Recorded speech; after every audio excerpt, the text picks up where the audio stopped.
Lucas 8, do verso 4 até o verso 15, e aí chamar a atenção para aquilo que eu quero chamar a atenção. Está escrito que, reunindo-se uma grande multidão e vindo a Jesus gente de várias cidades, ele resolveu contar esta parábola. E daí, a maioria aqui conhece a parábola do semeador, dizendo que o semeador saiu a semear e ele lançava a semente na terra. E parte dela caiu à beira do caminho, foi pisada, as aves do céu a comeram.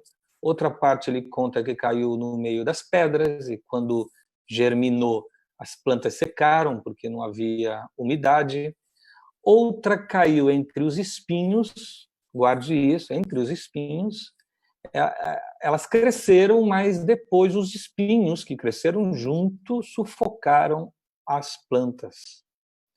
E outra ainda caiu em boa terra, cresceu e deu boa colheita.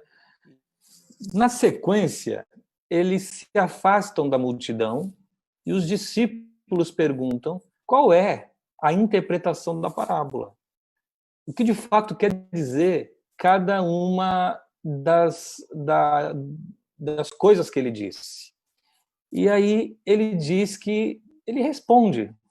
É tão interessante Jesus interpretar a parábola que ele acabou de contar, porque essa aqui ele vai na lata, ele responde de fato.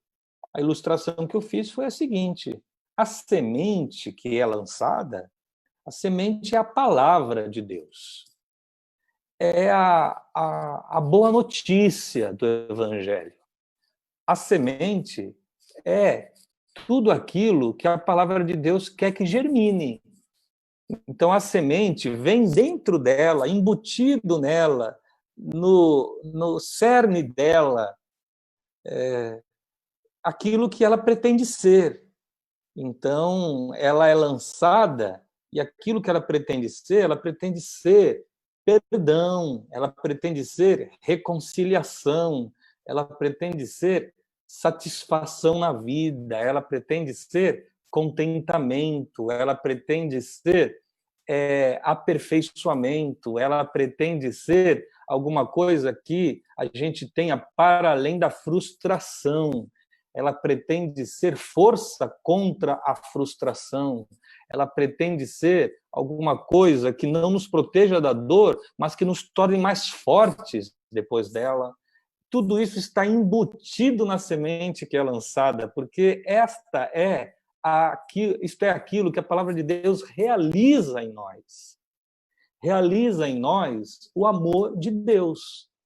Então, é o que a palavra de Deus faz. E a semente é a palavra de Deus. E ele diz mais, né, em outro evangelho, que o campo é o mundo.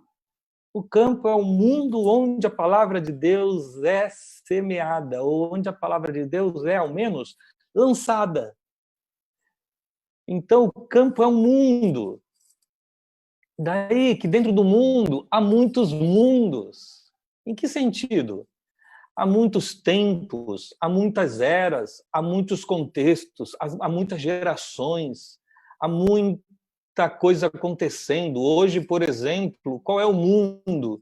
O mundo é esse, um mundo ainda pandêmico, um mundo assustado, um mundo com uma repercussão econômica gravíssima em todos os países, mas especialmente aos mais pobres. Um mundo de quebras econômicas, um mundo de gente trocando trabalho por comida na internet, como eu vi essa semana, de alguém desempregado. Um mundo também que o empresário vai quebrando, devolvendo lojas. Um mundo de desespero esse que é muito anterior à pandemia, porque já estamos, como sociedades, desesperados faz muito tempo. Esse é o mundo.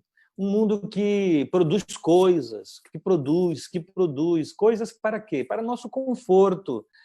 Conforto esse que a gente sente por um pouco e depois logo já se perde e precisa de mais conforto. Nós somos viciados em conforto. é um mundo que vai gerando mais ar-condicionados, carros melhores, coisas melhores, brinquedos melhores, para a gente ir brincando com a vida. E aí nós vamos nos enchendo de melhores apetrechos para a vida. É um mundo para fora, é um mundo que se vive com poucas coisas sendo trabalhadas e produzidas para dentro, mas que ao redor, com algum recurso, todo mundo consegue estar protegido hora do frio, hora do calor, hora da fome, hora da sede. De modo geral, nós que somos aqui frutos do sonho americano, somos aqueles que queremos prosperar para sentir segurança e obter conforto. Esse é o mundo. Para que, ao final, vejam se eu não estou correto no que estou dizendo, ainda que não seja um filósofo, nem um historiador, nem nada do tipo. A nossa geração, o nosso mundo, dentro deste mundão, o nosso mundo é aquele que busca a felicidade. Para que é que a gente vive? Vive para ser feliz, é o que se diz. E aí a gente, então, começa a buscar a tal felicidade. E cada um desenha, traça um caminho, uma rota, um sentido, uma direção em busca da tal felicidade. E a palavra de Deus, que é muito mais que isso, e que nem prometeu felicidade, é lançada no meio deste mundo. A palavra de Deus é lançada aqui, e Jesus disse que uns caíram à beira do caminho, significando dizer que vem o maligno e tira a palavra dos corações para que eles não creiam, para que não recebam salvação. E diz que um outro grupo caíram, esses que caíram no meio das pedras, são os que recebem a palavra com alegria, mas quando a ouvem, mas não tem raiz, não tem profundidade, eles não crescem no entendimento, eles são muito bons como para receber, mas está escrito que, vindo a primeira aprovação, eles desistem na tribulação, eles ficam chocados com Deus. Como posso pertencer a Deus e sofrer? E aí este grupo, então, desiste. É gente que caiu no meio das pedras. Gente que fica sempre imatura. Eu quero chamar a atenção para o último grupo. O último grupo que Jesus diz, perdão, o penúltimo, para esse que eu quero chamar a atenção, aos que caíram entre os espinhos. E dentre os espinhos são os que ouvem, mas ao seguirem o seu caminho, está escrito, e aí eu me aflijo aqui, pessoal. Jesus disse que eles são sufocados. Eles são sufocados. Eles perdem o ar. Eles são espremidos. Eles são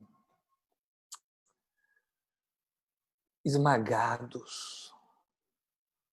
Eles são pressionados. Eles são postos sob estresse. Pelo quê? Está escrito. Pelas preocupações desta vida. Pelas ilusões das riquezas. E pelos prazeres que se precisa buscar. E aí eles não amadurecem na vida. E eles, então, crescem como no meio de espinhos. Acho muito interessante e revelador que Jesus esteja dizendo que essas três coisas, as preocupações, as riquezas e os prazeres, podem ser espinhos. Muito interessante. Claro que a gente sabe que preocupações são espinhos. Claro que a gente sabe que se a gente vive preocupado, a gente vive sufocado. Mas junto veio escrito que a ansiedade da produção da riqueza a ansiedade do acumular, do juntar, a própria confiança e segurança no possuir, podem ser espinhos. Para além disso, ele fala que a busca pelo conforto do corpo, a busca pelos prazeres, a busca que aí então vai nos envolver com vícios os mais variados, aquele prazer que em outra tradução é chamado de luxúria, tem a ver com dar-me tudo aquilo que eu desejo, não me negar nada do que é possível obter de sensação. Jesus está dizendo, então, que o culto à sensorialidade, a checar o tempo inteiro se está bem, que a fobia de angustiar-se, de se sentir mal, de se perceber, às vezes, infeliz, e esse medo é espinho na vida. Você está me entendendo? De modo que ele está dizendo que a própria busca por viver feliz pode ser ela mesma sufocante. Pode ser ela mesma angustiante. Pode ser ela mesma aquilo que nos pressione. A busca pela felicidade pode ser ela mesma aquilo que, ao final, nos fará infelizes. Se tiver todo mundo aí, preste atenção. Na década de 80, 90, lá nos Estados Unidos, selecionaram centenas de pessoas e fizeram para elas duas perguntas. A primeira pergunta é que nota ela dava para o seu estado de felicidade àquela hora. E a outra pergunta é o que estava ali acontecendo. E entregaram pagers para essas pessoas. A nova geração nem sabe o que é o pager, o famoso bip.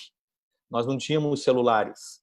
Então, essas pessoas receberam centenas de bips. E elas tinham que, de tempos em tempos, então, foram obtidas aí milhares de respostas de situações diferentes, em situações diferentes. Elas tinham que comentar, que dizer o que nota elas estariam dando para aquilo que estava acontecendo e o que estava acontecendo. E aí eles chegaram na conclusão que era o seguinte: a maioria de nós deu nota 7 para o que estava acontecendo na vida. Claro, nós estamos falando de um ambiente tal qual os Estados Unidos da época ou como o Brasil de hoje, né? Estamos falando de gente assim como a gente que está reunida aqui. 7, nota 7.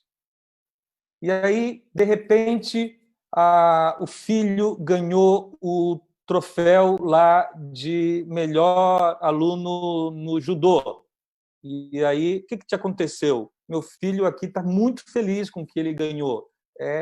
Nota 9, nota 10.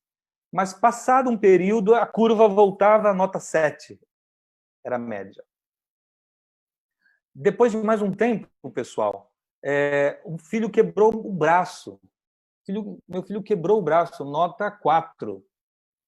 E, de repente, passava mais um pouco de tempo, o platô dos 7 acontecia de novo, de modo que os pesquisadores concluíram que as pessoas não são de todo infelizes e tampouco felizes.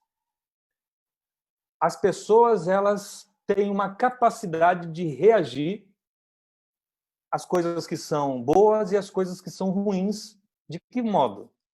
As coisas que são ruins, elas nos infelicitam por um tempo. Isso não está... O luto, depois de um tempo, eu li nas notas do artigo, foi tirado daí.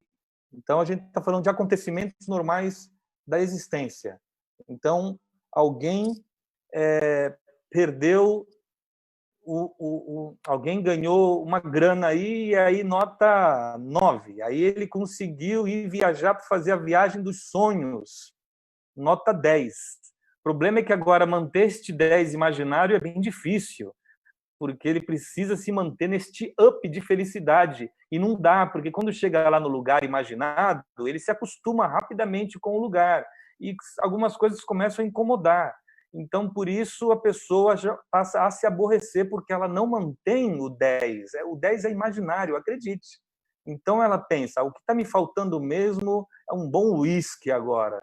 Então, ele sai desesperado atrás do uísque. O uísque não vende na primeira loja, não vende na segunda, ele começa a rodar demais, está cansado, está com sono, se aborrece, chega nervoso em casa, abre o bip e dá nota 3.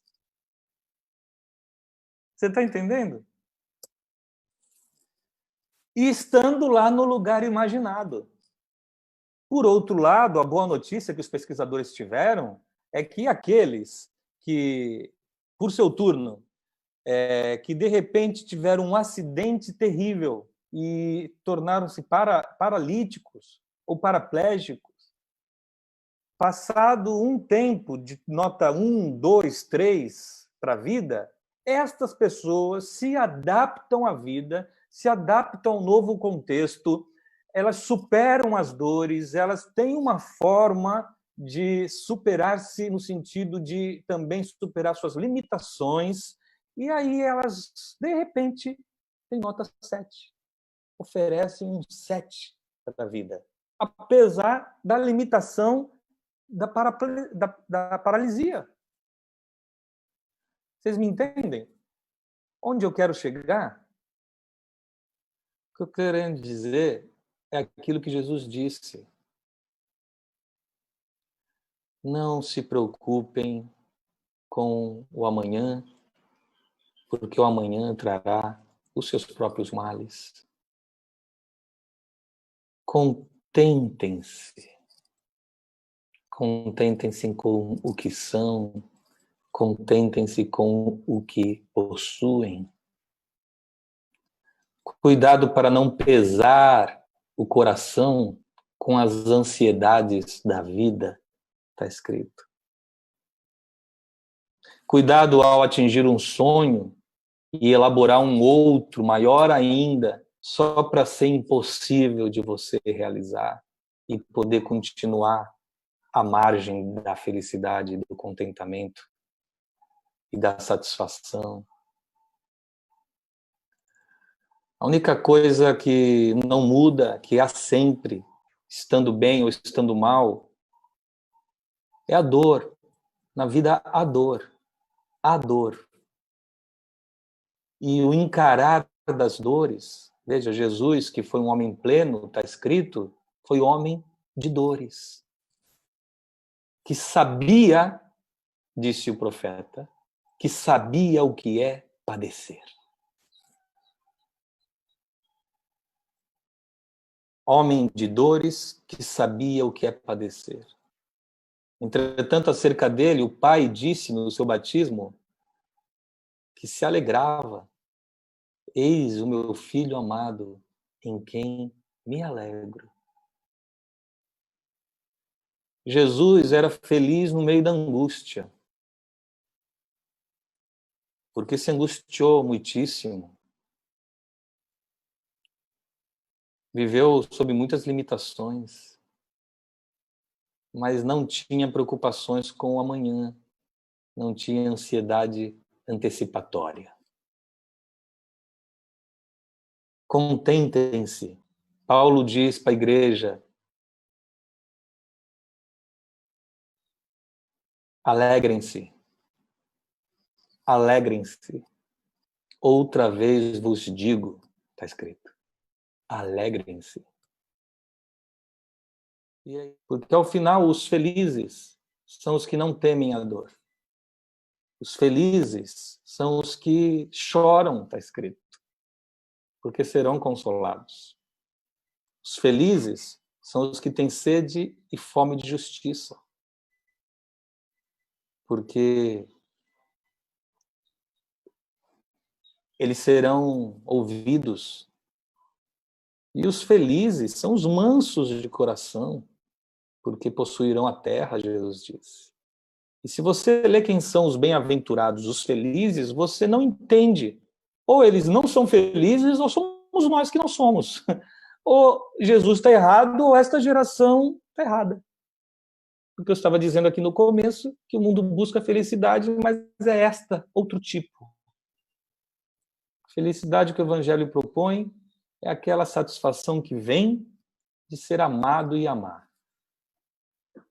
Para a semente cair em terra fértil e produzir, precisa de um coração carregado de amor. Ame. Não tenha medo de amar. Ame os seus. Ame o próximo. Ame quem não merece, inclusive. Não precisa gostar, não. Só ame. Que nota você daria para sua vida hoje? Será que ela seria melhor em que outro contexto?